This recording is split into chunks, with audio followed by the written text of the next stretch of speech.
श्री गणेशाय नमः। ओम गम गणपते नमः। श्री ब्रह्मांड पुराण उत्तर भाग अध्याय 10। मोहिनी का प्रकट होना, मलकासुर वध। है गिर्व ने कहा, जब समुद्र मंथन हो गया और लक्ष्मी जी को सर्वसमर्थ सब सब में प्रविष्ट करने वाले भगवान विष्णु ने प्राप्त कर लिया, तब महेंद्र आदि महाधीर सभी देवता परमानंद को प्राप्त हुए, परंतु मलक आदि को विष्णु के विपरीत रहने वाले दैत्य थे, वे सब देवी द्वारा छोड़ दिए गए, इसीलिए वे सब बहुत उद्विग्न हो गए। उसके बाद उन सब दैत्यों ने धन्वंतरि के हाथ में स्थित परम अमृत से भरे हुए स्वर्ण कलश को ग्रहण कर लिया, छीन लिया।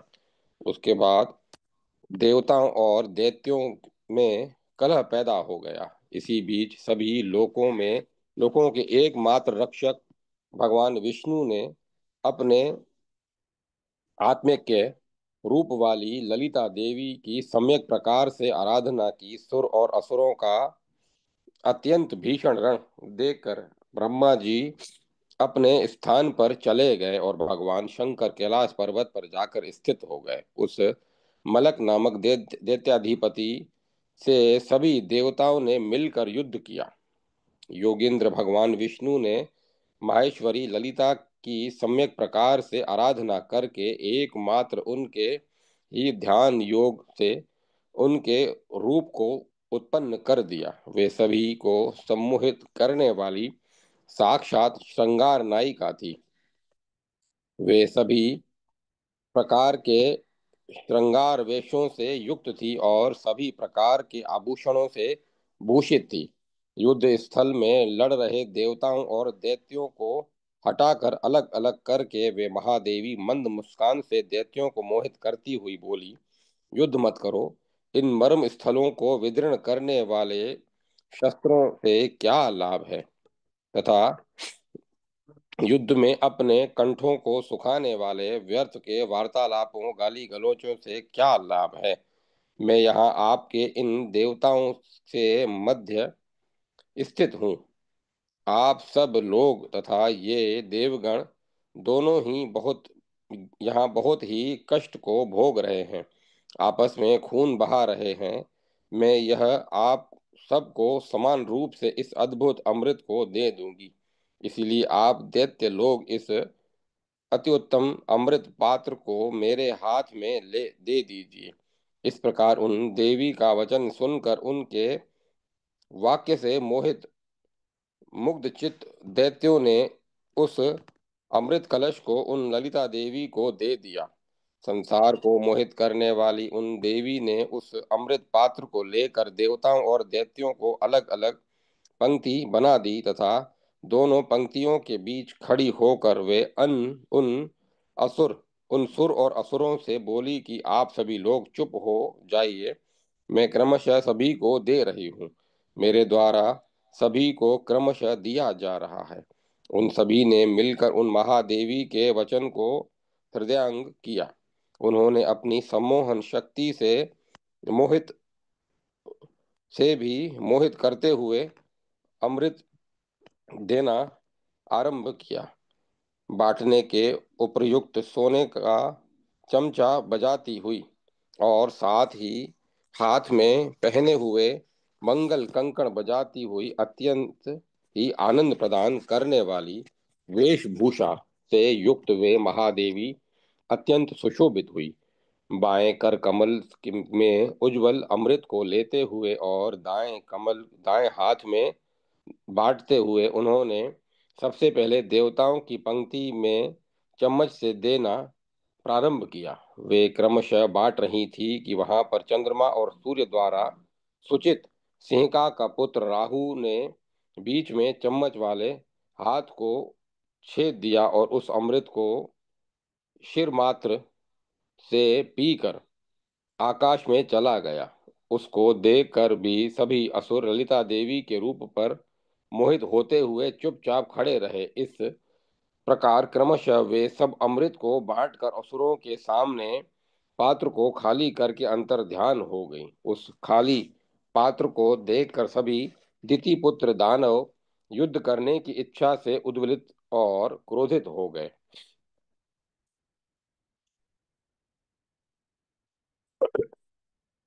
यदि इंद्र आदि सभी देवता अमृत पान करके उनसे अधिक बलवान हो गए थे, अतः उन्होंने दुर्बल असुरों के साथ आयुधों से युद्ध करना प्रारंभ कर दिया। उत्तम देवताओं द्वारा घायल हुए दानव राजागण कुछ इधर उधर की दिशाओं में चले गए तथा कुछ पाताल लोक को भाग गए। मलक नामक दैत्य को जीतकर देवेश्वर इंद्र ने श्री ललिता देवी के कटाक्ष से समेत अपनी राजलक्ष्मी को पुनः प्राप्त कर लिया। फिर सुरसेवित इंद्र ने पुनः सिंहासन को प्राप्त कर पूर्व देवों से जीती हुई त्रिलोकी का पालन किया। उसके बाद सभी देवता निर्भय होकर प्रसन्न चित्त से इस समस्त चराचर त्रिलोक्य में सर्वदा इच्छा अनुसार विचरण करने लगे। तब उन मोहिनी के समस्त चरित्र को देखकर स्वेच्छा से विचरण करने वाले नारद मुनि कैलाश पर्वत पर गए।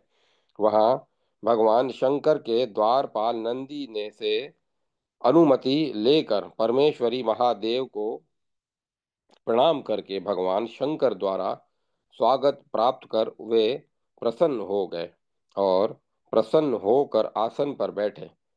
तब स्वच्छ स्फटिक मणि संगमरमर के समान पार्वती पति महादेव ने स्वेच्छा से विहार करने वाले आसनस्थ नारद मुनि से पूछा। भूत भावन भगवान शिव ने पूछा कि हे सारे संसार का सब हाल जानने वाले, इस आसन को पवित्र करने वाले कलह प्रिय भगवान, मुझे बताइए कि स्वर्ग का हाल क्या है। सुरों और असुरों में किनकी विजय हुई अथवा अमृत का क्या वृतांत है। वहां विष्णु ने क्या किया। ऐसा जब भगवान शंकर ने पूछा तो आश्चर्य से युक्त प्रसन्न मुख और नेत्र वाले नारद जी शंकर जी से बोले कि भगवान, आप इधर उधर यहाँ वहाँ का सब कुछ जानते हैं, फिर भी आप पूछ रहे हैं, तो मैं अब अवश्य कहूँगा। वैसे इस घोर युद्ध के प्रारंभ होने पर, अर्थात जब अमृत को लेकर देवों और दानवों में घोर युद्ध प्रारंभ हो गया, तब उन भगवान आदि नारायण लक्ष्मीपति विष्णु ने मोहिनी का रूप धारण कर लिया। उन उदार और विशेष प्रकार के आभूषणों से भूषित साक्षात श्रृंगार की मूर्ति उन देवी को देवता और असुर देखकर युद्ध से विरत हो गए। उन्होंने युद्ध करना बंद कर दिया। उनकी माया से मोहित दैत्यों ने उनसे अमृत के पात्र को मांगा। तब उन देवी को अध्यक्ष करके उन्हीं से शीघ्र अमृत की याचना की। उन देवी ने उस अमृत कलश को लेकर मंद मंद मुस्कुराते हुए देवताओं के लिए समस्त अमृत को बांट दिया। समस्त अमृत को देवों में बांट कर वे देवी अंतर ध्यान हो गई। तब क्रोध से जलते हुए दैत्य लोग युद्ध के लिए पुनः उठ खड़े हुए। अमृत के स्वाद से अत्यंत बड़े हुए पराक्रम वाले देवताओं ने महादैत्यों को पराजित कर दिया और वे नष्ट हो गए। जो बचे थे वे पाताल लोक चले गए। इस वृतांत को सुनकर अविनाशी भवानी पति शंकर ने नारद मुनि को विदा कर दिया और फिर नारद मुनि द्वारा कहे देवी के रूप का स्मरण करने लगे और अपने सब गुणों और एवं अपने सब गणों एवं कार्तिकेय तथा गणेश जी को बिना जताए हुए भी आश्चर्ययुक्त हो पार्वती के साथ विष्णु के पास आ गए। क्षीर सागर के तट पर पत्नी सहित बैल पर सवार भगवान शंकर को देखकर शेष नाग के आसन से उठकर भगवान विष्णु उनके पास आ गए। अपने बैल के वाहन से उतरकर पार्वती के साथ भगवान शंकर ने सामने खड़े हुए विष्णु को देखकर शीघ्र आकर उनका सत्कार किया और फिर स्नेह के साथ गाढ़ आलिंगन करके भगवान विष्णु ने भवानीपति से उनके आगमन का कार्य पूछा। उसके बाद पुरुषोत्तम महायोगेश्वर भगवान महादेव ने लक्ष्मीपति सर्व सौभाग्य सुंदर, सभी में सम्मोहन पैदा करने वाले, वाणी मन और इंद्रियों से न जानने योग्य भगवान विष्णु से बोले कि जो रूप आपने अमृत मंथन के समय धारण किया था, उस रूप को मुझे भी दिखाओ। श्रृंगार के अधिदेवता, आपके रूप को मैं देखना चाहता हूँ। अतः हे काम को धारण करने वाले भगवान, आपको मुझे वह रूप अवश्य दिखाना है। इस प्रकार महादेव के द्वारा उनके बार अनेक बार प्रार्थना किए जाने पर ध्यान के वैभव से प्राप्त उस अद्भुत रूप को अनन्य मन से ध्यान करके कुछ हंसकर वे महायोगेश्वर भगवान विष्णु, ठीक है ऐसा ही होगा, यह कहकर अंतर ध्यान हो गए और मोहिनी के रूप में प्रकट हो गए।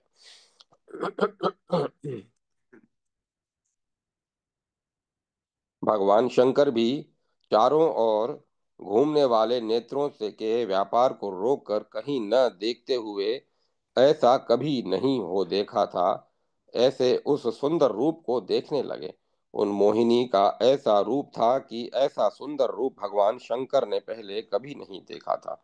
वह कैसा रूप था तथा किस प्रकार वह रूप दिखाई दिया, उसका वर्णन आगे किया जा रहा है। वह रूप खिले हुए फूलों की पंक्तियों के पराग से सुशोभित था।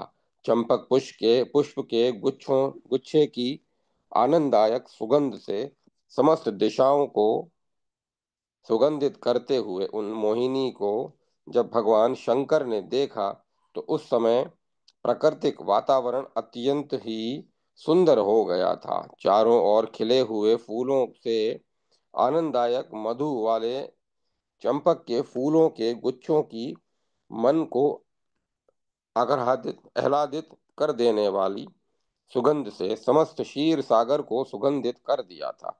मोर शोक रहित होकर अलग अलग खंडों में मंडली बनाकर नृत्य कर रहे थे।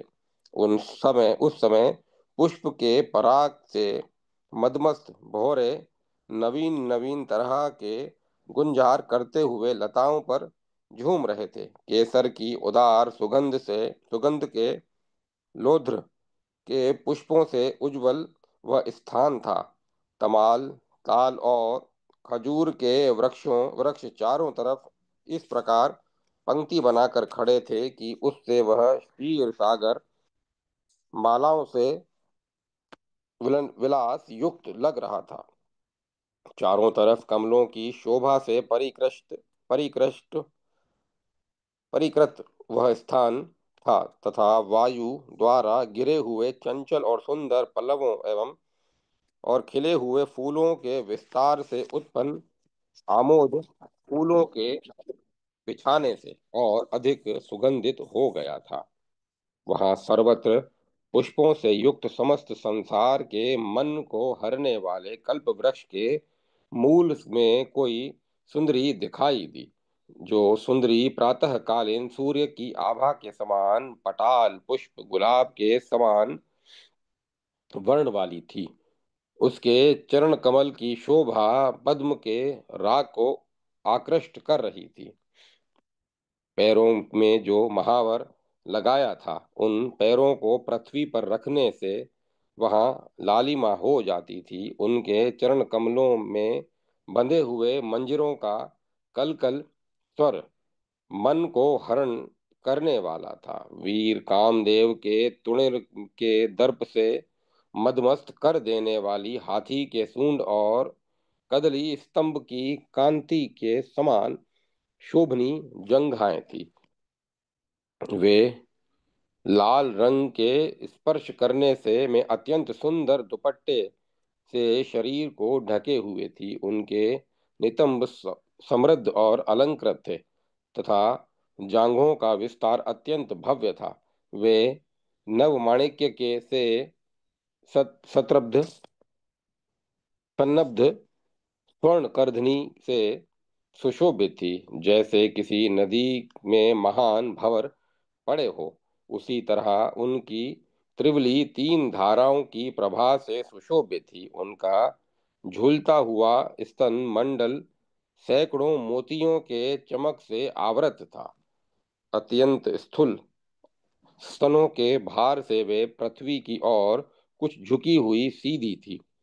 उनकी भुजाएं शीर्ष के फूल के समान कोमल थी और कंकड़ागढ़ शालिनी थी। प्रकाश युक्त सुगंधित सुगठित स्वच्छ शंख के समान सुंदर उनकी गर्दन थी। मुख दर्पण व्रत की आभा वाली उनकी ठुड्डी थी तथा गुलाबी होंठ थे। श्वेत पंक्ति वाले शुद्ध सरस्वती रूपी विशेष चमकते हुए खिले हुए चमेली के फूल की कांतियों वाले दांतों से ऐसा लगता था मानो चांदनी दिखाई दे रही हो। स्थूल मोती लगी हुई उनकी नासिका की नथुनी चमक रही थी। इस केवड़े के अंतदल अंतर्दल के समान बड़ी बड़ी आंखें थी। उनके सिर के बालों की मांग में अर्धचंद्र से तुलित उत्पन्न बालों की छटा थी। कान के छोर में माणिक्य जड़ित कर्णाभूषण से उनका कान सुशोभित था। नए कपूर और कस्तूरी के रस से आमोद युक्त पान खाई हुई थी। शरतकालीन सुंदर चंद्रमा के मंडल के समान मधुर उनका मुख था। सुगंध फैलाते हुए कस्तूरी के तिलक से युक्त नील वर्ण का उनके केशों का जूड़ा था। उनके सिर के बालों के बीच मांग में सिंदूर की पंक्ति सुशोभित हो रही थी। चमकती हुई चंद्रकला चांदनी के समान ऊंचे उठे हुए मदमस्त चंचल नेत्र थे। वे सब श्रृंगार युक्त और समस्त आभरणों से सजी हुई थी। उन कंदुक क्रीड़ामाला से भूषण वाली मोहिनी को देखकर शीघ्र ही उमा को छोड़कर वे महेश्वर भगवान शंकर उन मोहिनी के पीछे दौड़ने लगे।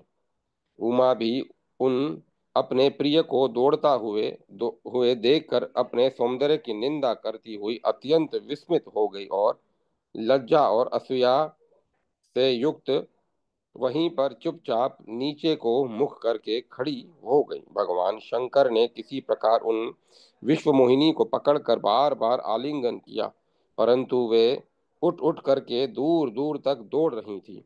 फिर काम के द्वारा वश में किए गए उन भगवान शंकर ने उन विश्व मोहिनी को पकड़कर अत्यंत वेग से आलिंगन कर लिया। तब उनका वीर्य गिर गया। उसके बाद अनेकों करोड़ दैत्येंद्रों के बल को भी शांत करने में समर्थ महाबली महान शासक महादेव सम्यक प्रकार से उठे। तब उनका वीर इधर उधर गिर गया। इस प्रकार उनके वीर की बूंदों के गिरने पर जहां जहां उस बिंदु ने जमीन का स्पर्श किया वहां वहां पर चांदी और सोने के वर्ण का विंध्य पर्वत खड़ा हो गया। उसके बाद वह विश्व मोहिनी देवी अंतर ध्यान हो गई। फिर भगवान शंकर भी पार्वती के साथ कैलाश पर्वत पर चले गए। उसके बाद हे गिर्व ने अगस्त्य मुनि से कहा कि हे लोपामुद्रा के पति अगस्त्य मुने, इस आश्चर्य को सुनिए जिसको मैंने किसी को नहीं कहा है।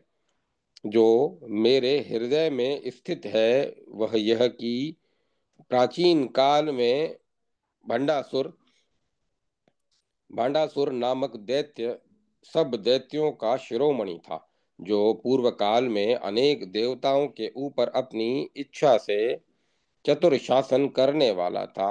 विशुक्र नामक दिति पुत्र को दैत्य वर्ग का संरक्षण करने में समर्थ था तथा शुक्र के समान विचारों का ज्ञाता था, जिसे उस भांडासुर दैत्य ने अपने दाएं भाग से उत्पन्न किया था। बाएं भाग से दुष्ट शिरोमणि विषांग का विषांग को उत्पन्न किया तथा धुमिनी नाम की भांड दानव की बहन थी। शूरता और पराक्रम में से बटे हुए संसार के अहित में निहित उसने अपने उग्र एवं पराक्रमी भाइयों के साथ ब्रह्मांड को खंडित कर दिया। ब्रह्मा, विष्णु और शंकर उसके दीप्त तेज वाले मुख को देखकर भागते हुए अपने अपने धाम को जाकर रहने लगे। उसी समय उनकी उसकी भुजाओं के दबाने से मूर्छित हुए देवतागण शासन श्वास लेने से में भी कुशल न हो सके। तब उसके आतंक से कुछ पाताल लोक में चले गए थे, कुछ समुद्रों के जल में छिप गए थे, कुछ दिशाओं के कोनों में, तो कुछ पर्वतों की झाड़ियों में छिप गए थे। इस प्रकार सभी देवगण बहुत अधिक एवं विशेष रूप से डरे हुए अपनी पत्नियों, पुत्रों और स्त्रियों को छोड़कर विलीन हो गए तथा अपने अपने अधिकारों से भ्रष्ट होकर गंदे मेले वस्त्र पहने हुए इधर उधर विचरण करने लगे थे।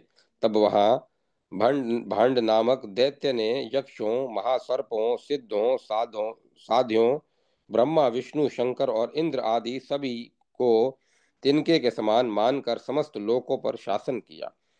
इसके बाद भंडासुर को मारने और तीनों लोकों की रक्षा करने के लिए भगवान विष्णु ने महायज्ञ की अग्नि वाले तीसरे रूप में को उत्पन्न किया। इस रूप वाली देवी ललिता कही गई, जो अपने हाथों में पाश, कुश, धनुष, बाण लिए हुए इस प्रकार उनकी सुगठित चार भुजाएं थी। वे महादेवी परब्रह्म स्वरूप वाली परमा शक्ति थी। युद्ध में विशारद उन ललिता देवी ने युद्ध में भंडासुर को मार डाला।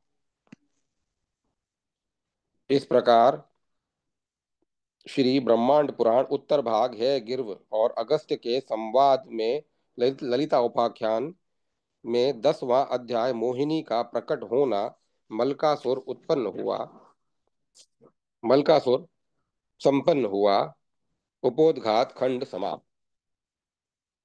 जय माता सरस्वती। जय मां सरस्वती। अध्याय 11।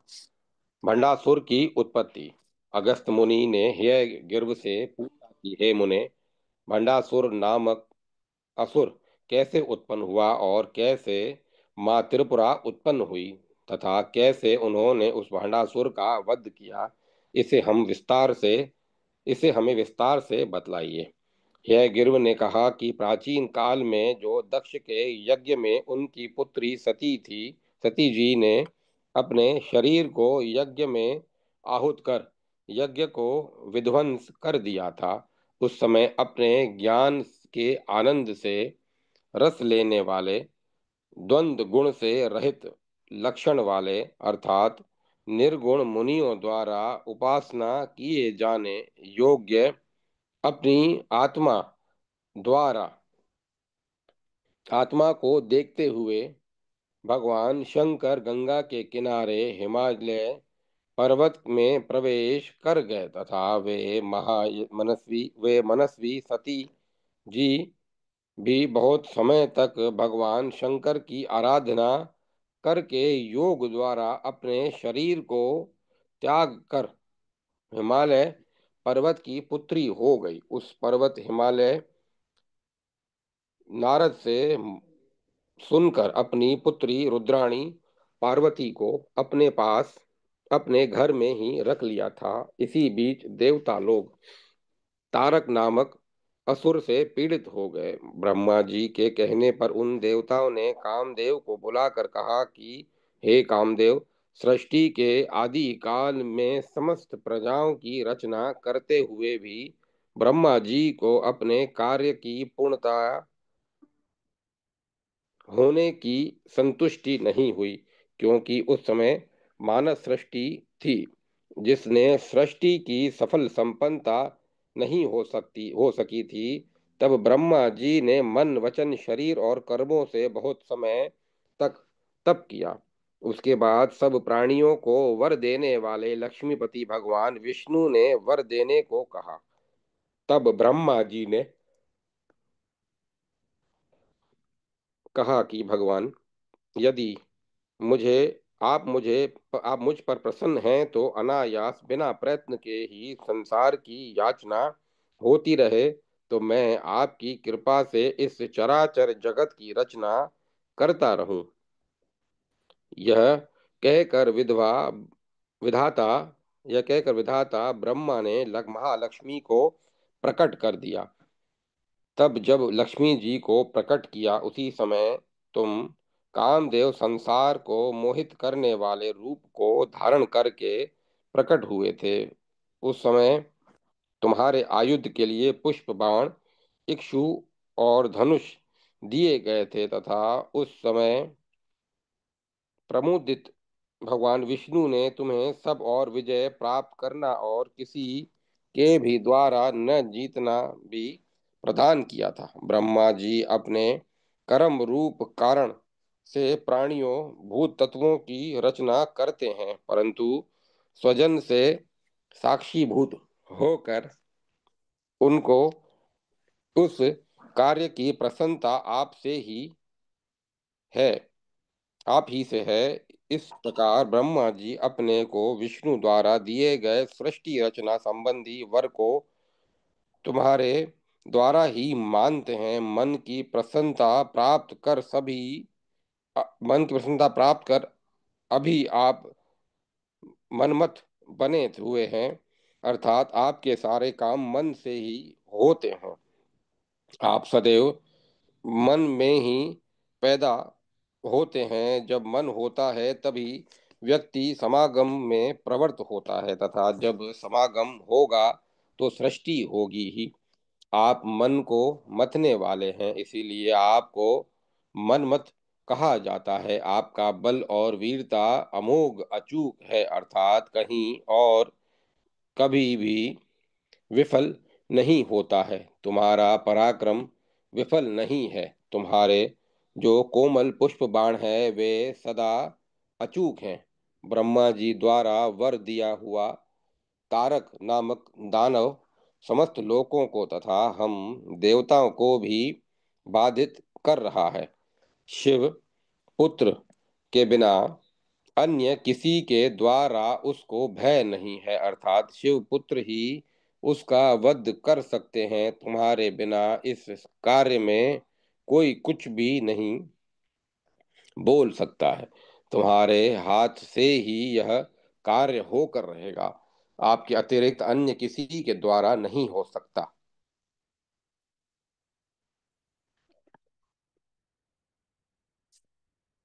अपनी आत्मा को एकत्र कर ध्यान मग्न शिव गौरी से युक्त होकर हिमालय पर्वत की रम्य तलहटी में मुनियों से घिरे हुए तपस्या कर रहे हैं। तुम जाकर उनको पार्वती से मिला दो। जब गौरी में उनका पुत्र पैदा होगा, अतः हे महाबली, इतना सा हमारा कार्य करके आप हमारी रक्षा कीजिए। इस प्रकार देवताओं द्वारा बार बार स्तुति किए जाने पर कामदेव अपने विनाश के लिए हिमालय के तट पर गए। तब वहां कामदेव ने ध्यान में आंखें बंद किए हुए कुछ आराधना करते हुए आसनस्थ भगवान शंकर को देखा। इसी बीच में हिमालय पुत्री पार्वती ने शिव की आराधना करा करनी चाहिए, अतः उन्होंने अद्भुत रूप धारण कर लिया। वहां पर शंभु और गिरजा के पास जाकर गंध पुष्प हारों द्वारा सेवा करते हुए अत्यधिक बलवान कामदेव दिखाई दिए, अर्थात वहां पर भगवान शंकर पार्वती के प्रति प्रेम करने के लिए वशीभूत नहीं हो रहे थे, क्योंकि पूर्व जन्म में सती उनके मना करने पर भी अपने पिता दक्ष के यज्ञ में चली गई थी। भगवान शंकर का कहना था कि बिना बुलाए नहीं जाना चाहिए, अतः फिर भी नहीं मानी। फिर परिणाम जो हुआ, उसके बाद हिमालय पुत्री के रूप में उन्होंने जब पुनः पाने का प्रयास किया, तब वे उन्हें वश में करना चाहती थी, परंतु नहीं हुए। तब वहां पर कामदेव ने भगवान शंकर के मन में काम पैदा करने के लिए चारों ओर सुगंधित वातावरण पैदा कर दिया, ताकि उनके मन में काम भाव जागृत होवे और वे पार्वती से पुनः विवाह करें। वहां पर कामदेव ने सब प्राणियों में अति दूरी कर स्थित होकर पुष्पों के बाणों को आगे करके शंकर जी का को विशेष बाधित किया। तब शंकर जी ने कार्यों को भूलकर कारणों पर विचार किया, तो कामदेव के पुष्प बाण से विद्ध कामाविष्ट चित्त वाले शंकर जी ने पार्वती जी को पास में खड़ी हुई देखा। धैर्य का सहारा लेकर शंकर जी ने ध्यान योग से देखा कि यह क्या है, क्यों अचानक मेरे मन में कुछ कुछ होने लगा है। इस प्रकार विचार करते हुए उन्होंने अपने आगे धनुष बाण रखे हुए छोड़ने को उदत पुष्पायुध वाले कामदेव को देखा। उसको देखकर त्रिलोक्य को जलाने की क्षमता रखने वाले त्रिशूलधारी भगवान शंकर ने अपने तृतीय नेत्र को खोलकर कामदेव को भस्म कर दिया। इस प्रकार शिव द्वारा अपमानित होकर दुखी शैलपुत्री पार्वती अपने पति को अनुमति से तप करने के लिए वन को चली गई। उसके बाद उस कामदेव को जला हुआ भस्म के रूप में देखकर चित्रकर्मा भगवान शंकर ने उनकी भस्म में के चित्राकार पुरुष बना दिया। तब भगवान शिव ने विचित्र रूप वाले उस पुरुष को सामने देखा। उसी क्षण से वह कामदेव मूर्तिमान सा जीव बन गया तथा वह अब महाबलशाली, अत्यधिक तेजस्वी और मध्याकालीन सूर्य के समान प्रभाव वाला हो गया। चित्रकर्मा गणेश्वर ने प्रसन्न होकर उसका दोनों बाहों से आलिंगन करके उससे बोले कि हे बालक, तुम सब मनोरथों को सिद्ध करने वाले महादेव की स्तुति करो। ऐसा कहकर बुद्धि वाले गणेश्वर को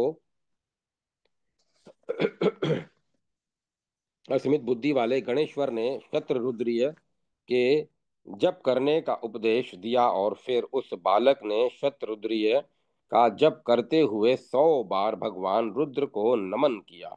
उसके बाद उनकी उस आराधना से वृषभध्वज भगवान महादेव बहुत प्रसन्न हुए और उससे वर द्वारा वशीभूत किया। उस बालक ने वर मांगा, प्रतिद्वंदी के बल के लिए मेरे बल द्वारा उपयोग करेगा, उसके मुख अस्त्र शस्त्र सब मेरे ऊपर व्यर्थ होए, वैसा ही होगा। ऐसा कहकर उन प्रभु ने कुछ विचार करके 60 वर्ष तक के लिए उसे राज्य प्रदान किया।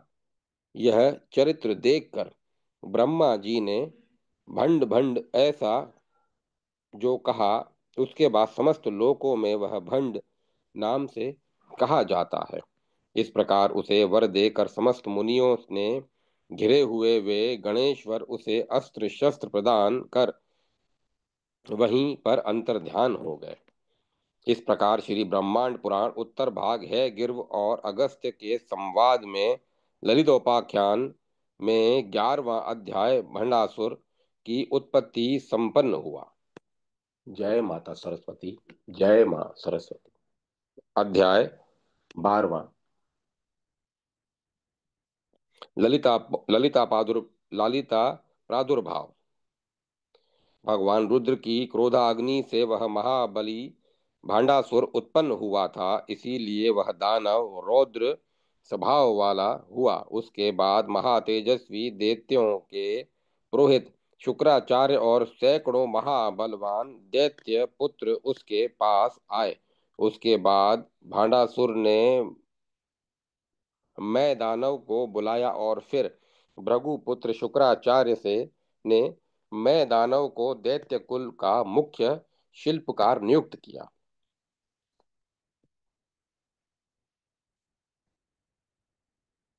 तब उस मैं दानव से भांडासुर ने सार्थक वाणी से को कहा, जहाँ स्थित होकर दैत्य राजाओं ने प्राचीन काल में तीनों पर शासन किया था, वहां जाकर शोणितपुर को जैसा वह नगर पहले था वैसा कर दो। उस वचन को सुनकर उस मैं नामक दानव शिल्पकार ने वहां जाकर उस महान नगर को मन से देखते हुए अमरपुर नामक मुख्य नगर बना दिया, अर्थात उस शोणितपुर को जिसमें सर्वत्र खून ही खून था, उसे सजाकर अमरपुर बना दिया।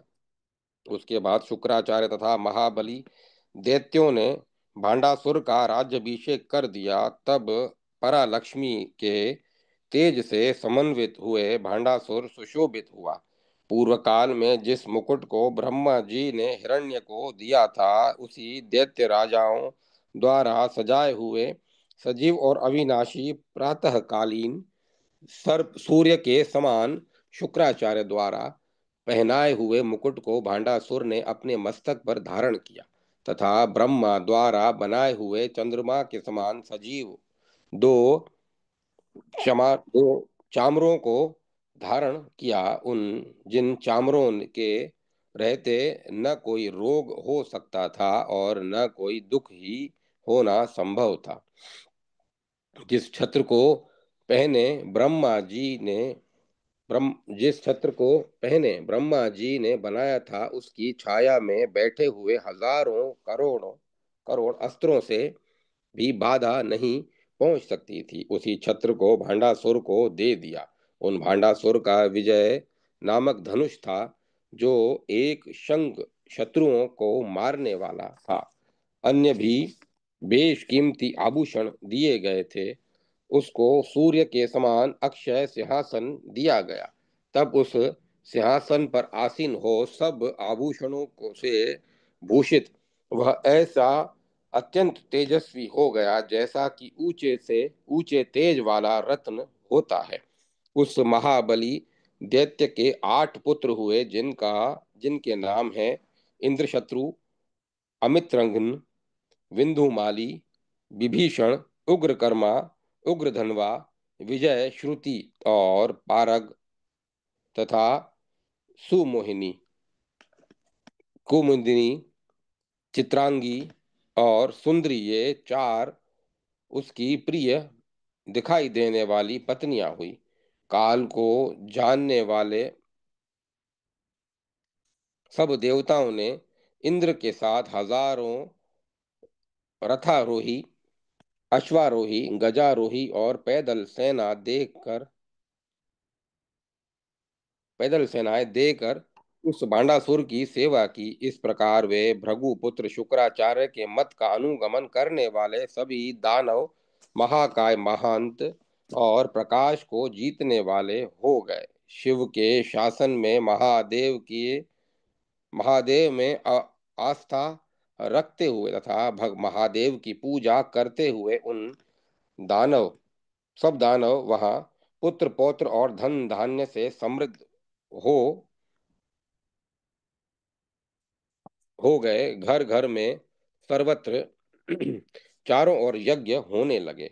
तब ऋग्वेद, यजुर्वेद, सामवेद, मीमांसा, न्याय आदि दैत्यों के प्रत्येक घर में अध्ययन किए जाते थे।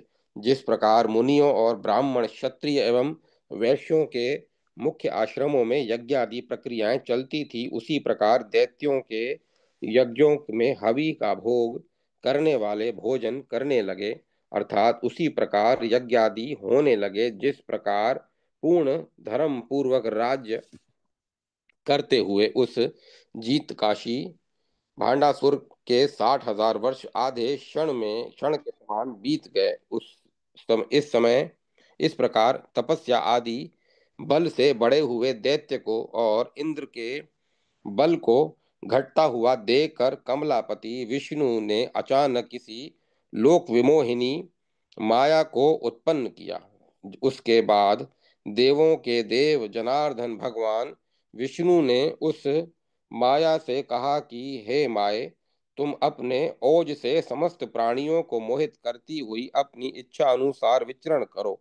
तुमको कोई नहीं जानेगा। अतः हे माए, तुम शीघ्र ही यहाँ से जाकर दैत्यों के नायक भांडासुर को मोहित करके उसके साथ शीघ्र विषयों का भोग करो। इस प्रकार भगवान विष्णु से वर प्राप्त कर और उन जनार्दन को प्रणाम करके उसने अपनी सहायता के लिए किन्हीं मुख्य अप्सराओं की याचना की। उस माया द्वारा प्रार्थना करने पर कुछ अप्सराओं को साथ में भेज दिया। उन विश्ववाची आदि मुख्य अप्सराओं के साथ वह मृगनयनी माया मानसरोवर के अग्रभाग में उज्जवल तट पर उगे हुए पुष्प वृक्षों वाले रम्य स्थान पर चली गई, जहाँ वे दैत्यराज भांडासुर अपनी नारियों सहित काम कीड़ा करता था। वहां पर वह मृग सोने के समान नेत्र वाले चंपक वृक्षों की संख्याओं के मूल में रमणीक मधुर स्वर में गाते हुए निवास करने लगे। इसके बाद बलियों और नृत्यों से घिरा हुआ दैत्यराज वहां आया और वीणा के सुंदर स्वर को सुनकर उस श्रेष्ठ अंग वाली माया को उसने देखा।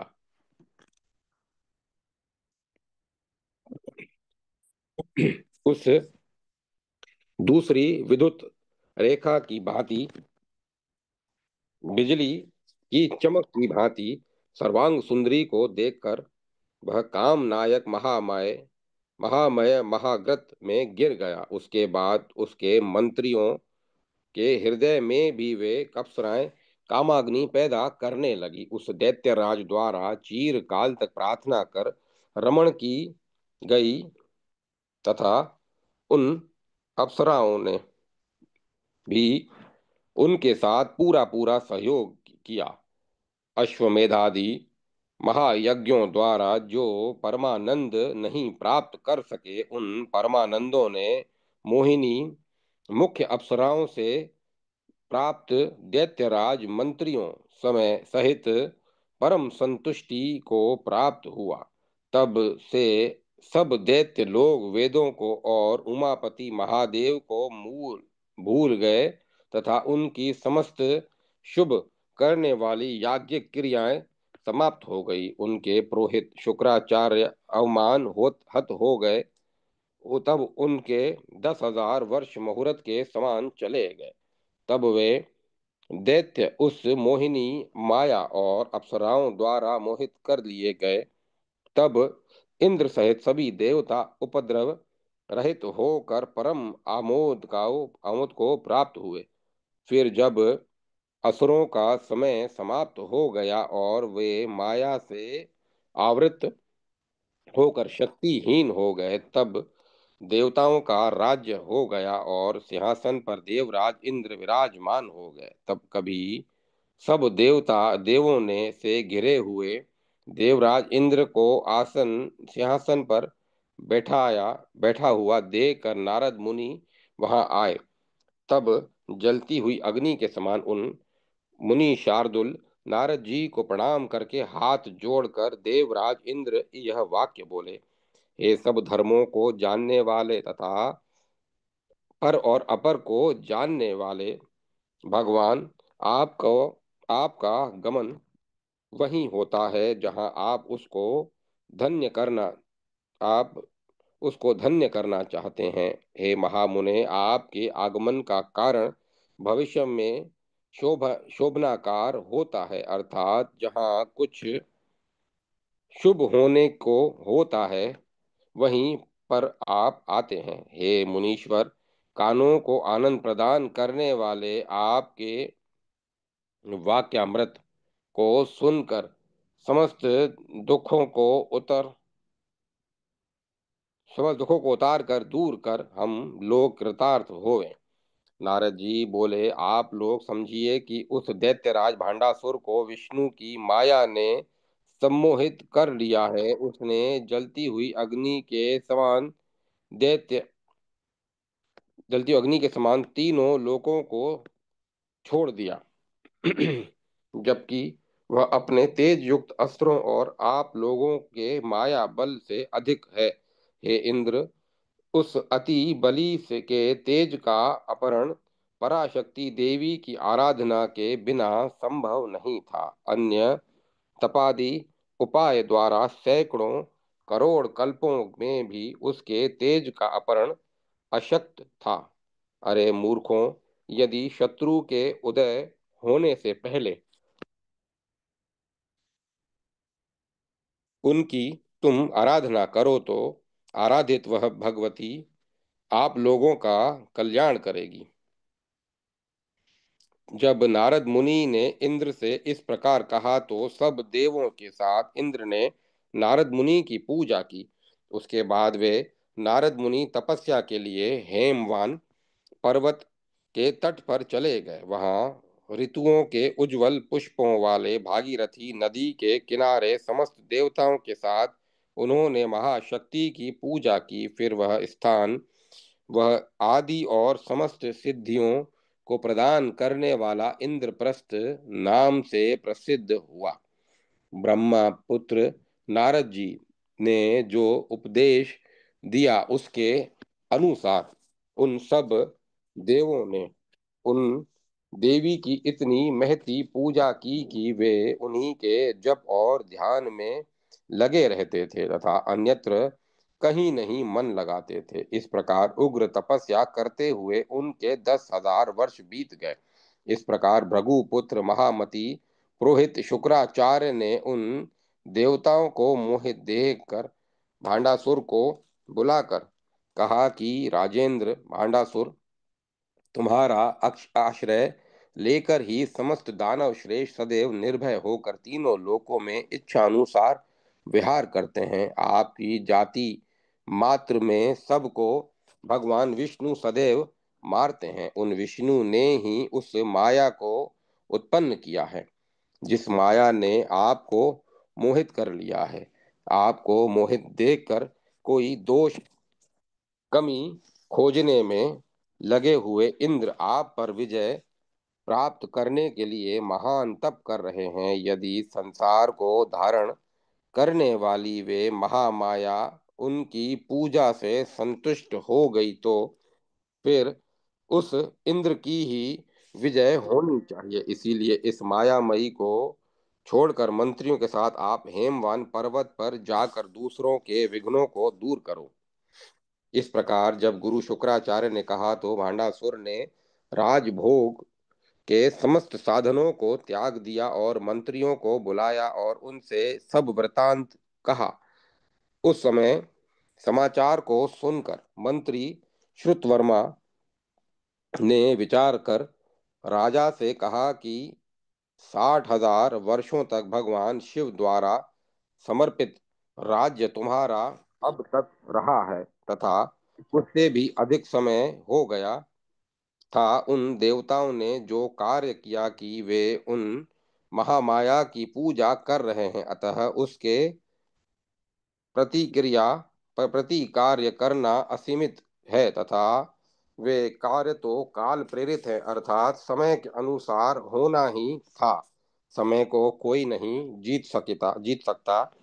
हम लोग उनसे अधिक महादेवी की पूजा नहीं कर सकते, अतः महामाया की पूजा के बिना यह प्रतिकार्य अशक्य है। समय आने पर तो जो कुछ सुख अथवा दुख भोगना है वह तो भोगना ही होगा। इस प्रकार उस मंत्री श्रुतवर्मा ने कहा कि हे राजन, शत्रु जो महामाया की पूजा कर रहे हैं वह कर्म बहुत ही भयंकर है। उससे वे जो चाहेंगे तो कर सकते हैं। अतः हमें अपने बल के अनुसार शत्रु के कार्य की अपेक्षा नहीं करनी, उसका प्रतिकार करना चाहिए। इसीलिए हमें उनके कार्य में विघ्न पैदा करना चाहिए, तभी आपकी विजय होगी। मंत्री ने कहा कि हे महाराज, आपको तो भगवान शंकर ने यह वरदान दिया है कि आपसे जो शत्रु युद्ध करेगा उसका आप बलहरण कर लेंगे और जब बलहरण ही हो गया तो आपकी विजय सुनिश्चित है। इसीलिए आप उनकी पूजा में विघ्न पैदा कीजिए। तब दानव नायक भांडासुर ने मंत्री श्रुतवर्मा के वाक्य को मान लिया और फिर भांडासुर जगदम्बिका के तप में लीन देवताओं के तप को भंग करने हेमवान पर्वत के तट पर पहुंचा। दैत्यों के तप में विघ्न पैदा करने वाले दानवों को देखकर जगदम्बिका ललिता देवी ने आगे बढ़कर उन देवताओं के चारों ओर अलंघनीय महाप्राकार चार दीवारी बना दी। उस महाप्राकार को देखकर दानवराज भांडासुर आश्चर्यचकित हो गया और बहुत क्रोधित होकर अत्यधिक बल से अस्त्रों द्वारा उस दानवराज ने प्राकार को तोड़ दिया। उसके बाद फिर दानवों द्वारा न लांघने योग्य प्राकार बना दिया गया उसको उस धैर्यशाली भांडासुर ने वाव्य अस्त्र से तोड़ दिया और फिर घोर शब्द किया। उस इस प्रकार जैसे दानवराज दौड़ता था प्राकार पुनः बन जाता था, उसके सब अस्त्र भस्म हो जाते थे। यह देखकर दैत्यराज भांडासुर तंग होकर अपने नगर को चला गया। उसके बाद संसार को धारण करने वाली उन महादेवी को तथा उनके द्वारा बनाए गए उज्जवल प्राकार को देखकर समस्त याज्ञिक क्रियाओं को छोड़कर देवता लोग भय से व्यथित हो गए। जब इंद्र ने उनसे कहा कि यहाँ पर भांडासुर दैत्यराज भांडासुर आया, यह युद्ध में हम सबसे लड़ने में असमर्थ होकर चला गया, वह यहाँ से भाग गया, अतः भागने वाले की क्या गति है। अब वह क्या कर सकता है, उससे हमें कोई भय नहीं है। अब 1 योजन विस्तार वाला सुंदर कुंड अच्छी तरह बनाकर महायज्ञ के विधान से अच्छी तरह सब व्यवस्था कर हम सभी देवता लोग महामासों द्वारा उस परमा शक्ति का यज्ञ करते हैं, जिससे हम सभी ब्रह्मभूत हो जाएंगे अथवा स्वर्ग का भोग करेंगे। इस प्रकार वे सब देवता लोग इंद्र के साथ इंद्र को आगे करके उच्च उच्च मंत्रों का उच्चारण करके मांसों को विधिवत आहुत करने लगे। तब जब उस यज्ञ में अपने सब मांस को हाथों में और पैरों को आहत कर दिया हाथों और पैरों को आहत कर दिया, तब समस्त शरीर को आहुत करने की इच्छा रखने वाले देवों को अत्यंत उत्तम परम तेज प्रकट हो गया। उस तेज के मध्य से अत्यंत उत्तम चक्र का आकार बन गया। उस चक्र के बाएं में बीच में सूर्य के समान प्रभा वाली महादेवी का उदय हो गया, जो देवी संसार को जीवन देने वाली ब्रह्मा विष्णु और शिव और तीनों की शक्ति वाली अर्थात सृष्टि स्थिति और प्रलय तीनों करने वाली थी। वे सुंदरता का जो भी सार मुख्य आधार है, उसकी सीमा को पार करने वाली थी। वे आनंद रूपी रस की सागर थी। वे जपा कुसुम के समान श्वेत वर्ण वाली और अनार पुष्प के समान वस्त्र धारण किए हुए थी। समस्त आभूषण पहने हुए थी। श्रृंगार रस की मानो एकमात्र अलय थी। वे अपनी कृपा से तरंगित पलकों से युक्त नेत्रों की चांदनी थी। उसके उनके हाथों में पाश अंकुश इक्षु धनुष 5 बाण सुशोभित थे। उन महादेवी को देखकर सभी देवों ने इंद्र के साथ पूर्ण आनंदित होकर इस संसार की आत्मा रूप देवी को पुनः पुनः प्रणाम किया। उस महादेवी के द्वारा देखे जाते हुए वे सभी विगत ज्वर हो गए तथा अर्थात उनके सब दुख दूर हो गए। उनके संपूर्ण अंग दृढ़तर हो गए तथा सबके शरीर वज्र हो गए और सभी महाबलशाली बन गए। तब सभी ने उन देवी की स्तुति की। इस प्रकार श्री ब्रह्मांड पुराण उत्तर भाग है गिर्व और अगस्त्य के संवाद में ललिता उपाख्यान में 12वां अध्याय ललिता प्रादुर्भाव संपन्न हुआ। जय माता सरस्वती। जय मां सरस्वती। ओम नमः शिवाय। ओम नमो नारायण। ओम नमो भगवते वासुदेवाय। ओम तत्सत। ओम तत्सत। ओम तत्सत। कथा को विराम दिया जाता है।